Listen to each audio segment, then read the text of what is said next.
Early spring, 1820. A 14-year-old farm boy looks for a quiet place to pray. It would be his first uttered prayer, and that prayer would change the world.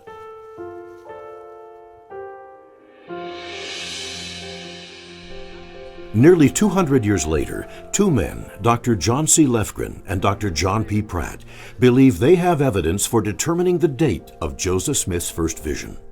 John Pratt is a friend of mine. He has a PhD in astronomy and has always had an interest in ancient religious calendars. I know of no one else who knows as much as he knows about these calendars. John Lefgren and I have been friends for decades now.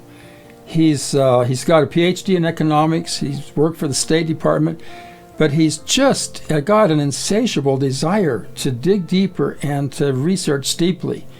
And I'd say he's a natural researcher. Dr. Pratt's knowledge of the heavens and his expertise in the calendars of ancient cultures led him to the lost book of Enoch. The sacred calendar described within this book of Scripture allowed Dr. Pratt to understand the nature of Enoch's famous prophecy regarding the history of the world, including the timing of the event that would open the last dispensation. Dr. Lefgren, on the other hand, was scouring old newspapers and microfilmed weather reports for research he was conducting on a book he would publish. His examination of the records led him to a startling conclusion. When it came to the first vision, there was only one day in 1820 that met all the criteria laid out by Joseph Smith himself. Some years ago, John Pratt wrote an article, and in that article he identified a specific date for the first vision based on his calculation from the calendar of Enoch. I read that. I was very interested. I called him up and I said, I don't know how you got to that date, but I do know how to test it. I know the weather conditions for that time and that place. And if the weather wasn't lovely and beautiful, then you're wrong.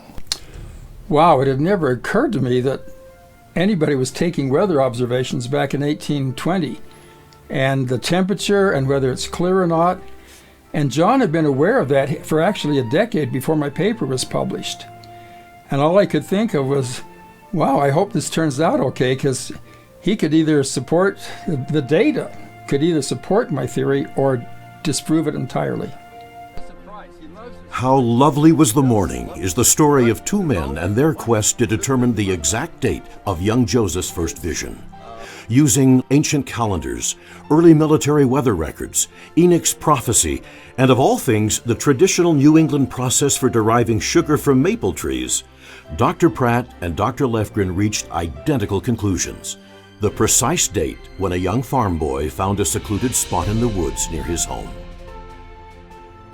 How Lovely Was the Morning takes you on a journey of discovery, opening new avenues of understanding, shining new light on records, documents, and scripture.